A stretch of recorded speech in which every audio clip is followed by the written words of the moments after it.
നമസ്കാരം പ്രിയപ്പെട്ടവരെ, കഥപ്പുരയിലേക്ക് സ്വാഗതം. കഥ ഖൽബ് അവസാന ഭാഗം. രചന, എഡിറ്റിംഗ്, അവതരണം സുജാത പൊഴുത്ത്.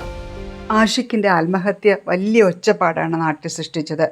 ഇക്ബാൽ തൻ്റെ ഭാര്യ സൈനബയുടെ ആദ്യ ബന്ധത്തിലെ മകനെ മാനസികമായി പീഡിപ്പിച്ച മരണത്തിലേക്ക് തള്ളിയിട്ടു എന്ന് എല്ലാവരും വിശ്വസിച്ചു, പ്രത്യേകിച്ച് സൈനബ. ഇബ്നു താത്തയാകട്ടെ ആകെ തകർന്നുപോയി.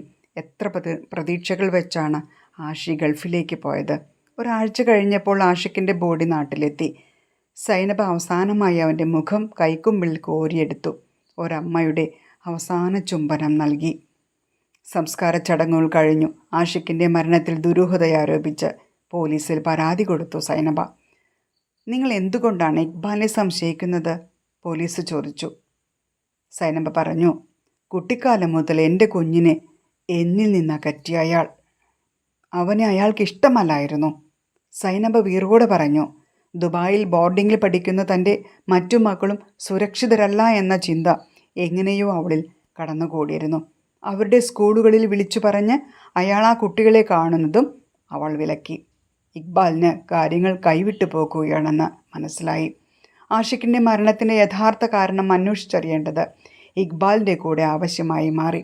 പോലീസ് ആഷിഖ് താമസിച്ചിരുന്ന സീൽ ചെയ്ത മുറി തുറന്നു പരിശോധിച്ചു. ഒപ്പം താമസിച്ചിരുന്ന ഈജിപ്ഷ്യനെ മറ്റൊരു മുറിയിലേക്ക് മാറ്റിയിരുന്നു. അവൻ ഉപയോഗിച്ചിരുന്ന ഫോൺ, ലാപ്പ് എല്ലാം വിശദ പരിശോധനയ്ക്ക് വിധേയമാക്കി. ആഷിഖിൻ്റെ ഫോണിൽ നിന്ന് ദിവസത്തിൽ ഒട്ടേറെ തവണ ഒരേ നമ്പറിലേക്ക് കോൾ പോയിട്ടുണ്ടെന്ന് കണ്ടെത്തി. ഒട്ടേറെ വീഡിയോ കോളുകളും ഉണ്ടായിരുന്നു.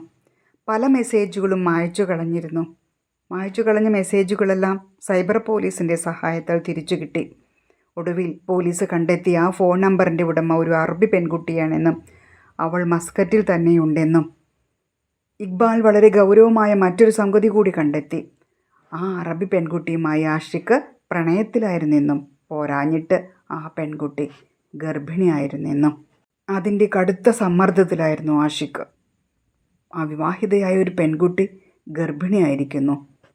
ഗൾഫിലെ നിയമങ്ങൾ ആഷിഖെതിരായിരുന്നു. അവൻ കടുത്ത മാനസിക സംഘർഷത്തിലായി. ഉമ്മയറിഞ്ഞാൽ അതവന് ഓർക്കാൻ കൂടി വയ്യ. ജോലിക്ക് പോകാതെയും ആരെയും വിളിക്കാതെയും കുറച്ചുനാൾ അവൻ കഴിച്ചുകൂട്ടി. ഇബ്നു താത്തയോട് എന്തു പറയും? അതോർക്കുമ്പോൾ അവൻ നടുങ്ങും.